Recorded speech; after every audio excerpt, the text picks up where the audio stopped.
Kisah ini merupakan kiriman dari teman kita, sebut aja Deka. Kisah ini menceritakan tentang 5 orang remaja SMA laki-laki yang tergabung menjadi anggota OSIS di sebuah sekolahan. 5 orang remaja ini adalah 5 orang anak SMA kelas 1. Sebut aja Deka, Eja, Apri, Ian, dan Budi. Sejak masuk OSIS, mereka ini memang terkenal sering main bareng, walaupun mereka beda-beda kelas. Bahkan, saking seringnya main bareng, satu sekolahan tahu kalau mereka berlima ini model geng-gengan gitu, tapi OSIS. Jadi semi-semi tenar di kalangan sekolahan. Satu waktu, mereka ini ada rapat OSIS untuk sebuah kegiatan. Untuk informasi, sekolah mereka ini adalah suatu yayasan yang terdiri dari SMP, SD, SMA, bahkan ada TK juga. Tapi, untuk SMA mereka ini, kelasnya itu dibagi menjadi 2. Ada kelas pagi, dari jam 7 pagi sampai jam 12 siang, dan kelas siang dari jam 1 siang sampai jam 6 sore. Kebetulan, sekolah mereka ini tidak memiliki ruang OSIS. Jadi, kegiatan untuk rapat OSIS dilakukan di kelas saat kelas sore sudah selesai. Mereka memulai rapat setelah maghrib. Dengan semua diskusi dan kegiatan yang dilakukan, rapat biasanya baru selesai jam 9 malam. Background cerita ini adalah tahun 2006. 5 remaja ini punya kebiasaan untuk jalan kaki sampai rumah Deka, yang waktu itu memang gak jauh dari sekolahan. Dari sana, biasanya mereka nongkrong dulu, ngobrol, merokok, dan lain-lain. Tapi, di malam ini, setelah semua anggota OSIS lain pulang, yang tersisa hanya mereka berlima.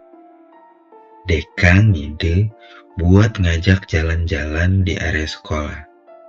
Deka bilang, "Jalan-jalan yuk, keliling sekolah."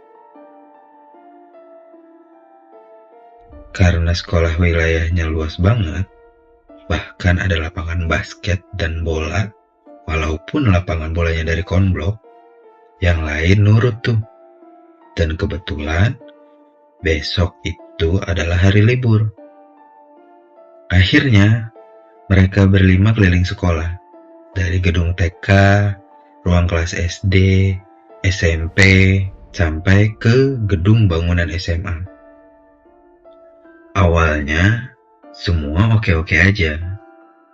Gak ada apa-apa, gak terjadi apa-apa. Sampai tiba-tiba, mereka tiba di depan sebuah ruang kelas dengan jendela yang tidak ada kacanya. Hanya teralis besi, dan ada pohon mangga besar di depan kelasnya. Kelas itu memang memiliki cerita yang dikenal dengan hantu Mbak Desi. Kebetulan, 5 anak ini anak konyol, tidak takut, terkesan menantang. Akhirnya Deka coba buat masuk ke dalam kelas. Waktu itu,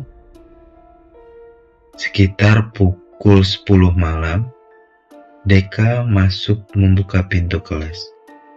Deka dan Ian masuk secara bersamaan. Saat mereka masuk, angin besar terasa lewat di antara wajah dan tubuh mereka. Yang lain, karena jauh ada di belakang, tidak merasakan apa-apa. Setelah itu, mereka berlima masuk. Namun, selain angin, Tidak ada hal yang dirasakan oleh Deka dan Ian. Akhirnya, setelah lama berkeliling kelas, melihat sekitar, tidak terjadi apa-apa, mereka memutuskan untuk keluar. Tapi, saat Ian, orang terakhir yang keluar kelas itu menutup pintu, baru saja pintunya ditutup rapat, ada suara yang kencang banget dari dalam kelas. Suaranya itu seperti suara meja kayu yang dibanting ke lantai. Mereka kaget. Tapi anehnya, waktu Apri ngintip dari luar ke dalam melalui jendela, gak ada apa-apa di dalam. Meja masih aman, rapi, gak ada yang berantakan sama sekali. Bikin mereka akhirnya penasaran, sebenarnya suara apa sih di dalam? Akhirnya, mereka coba masuk lagi ke dalam kelas itu. Pas mereka buka pintunya, dari seberang pintu itu, ada jendela dengan kaca blur, bukan kaca bening. Ukuran jendelanya itu dimulai dari leher sampai setengah meter ke atas. Di belakang jendela itu, hanya ada saluran air sempit. Mungkin hanya tikus yang bisa berjalan di sana. Tapi, lama-kelamaan diperhatikan, dari balik jendela tersebut terlihat bayangan perempuan dengan pakaian putih. Namun wajahnya tertutup rambut lurus, jatuh ke bawah. Deka, Eja, Apri, Ian, dan Budi bengong melihatnya. Tanpa bersuara, mereka cuma lihat-lihatan aja antara satu sama lain. Di tengah rasa kaget dan penasaran mereka akan sosok itu, perlahan sosok itu muncul dari balik jendela. Bisa dibilang sosok itu nembus yang tadinya ada di belakang jendela atau di balik jendela. Perlahan-lahan keluar dari jendela dan akhirnya ada di depan mereka. Mereka semua diam, mematung, dan gak tahu harus apa. Mereka bilang sosok itu adalah sosok perempuan yang memakai dress putih kotor, wajahnya hitam gosong, mata kirinya melotot, mata kanannya bolong, dan ada bercak darah di bagian perut. Ditambah, makhluk itu bergerak mengambang keluar dari jendela. Sosok itu jalan ke arah pintu, keluar lewat tengah-tengah mereka berlima yang lagi shock, diem gak bisa bergerak. Jangankan untuk ngomong atau teriak, buat nengok untuk mastiin kemana sosok itu pergi aja, mereka gak bisa. Setelah sosok itu melewati mereka, terdengar suara ketawa cewek yang kenceng banget sampai bikin mereka berlima ini pingsan di dalam kelas. Dari situ, gak tahu lagi apa yang terjadi dengan mereka. Akhirnya, waktu pagi, sekitar jam 6 pagi, mereka berlima ini ditemuin sama penjaga sekolahan. Mereka masih dalam keadaan pingsan di dalam kelas. Untungnya, hari itu hari libur, jadi nggak sampai bikin geger sekolahan. Setelah dibangunin sama penjaga sekolah, mereka ditanya, "Kenapa? Ngapain kalian di sini? Tidur kok di sini? Di rumah sana?" Kata Abu, penjaga sekolah kami waktu itu.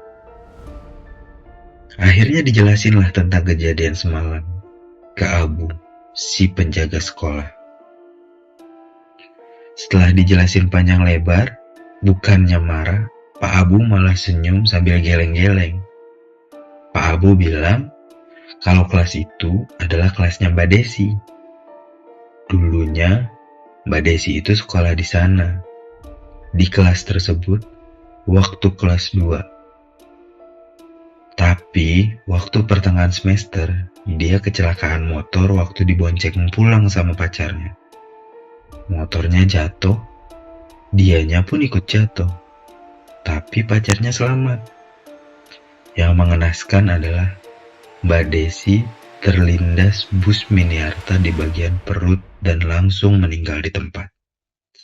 Sejak saat itu, katanya di kelas itu sering kelihatan bayangan Mbak Desi yang duduk di tempat duduknya yang biasa atau menjelma jadi sosok perempuan menyeramkan seperti yang dilihat oleh kelima anak itu. Menurutku, itu bukan rohnya. Itu hanya jin yang memanfaatkan kejadian tersebut. Kalau menurut kalian, gimana?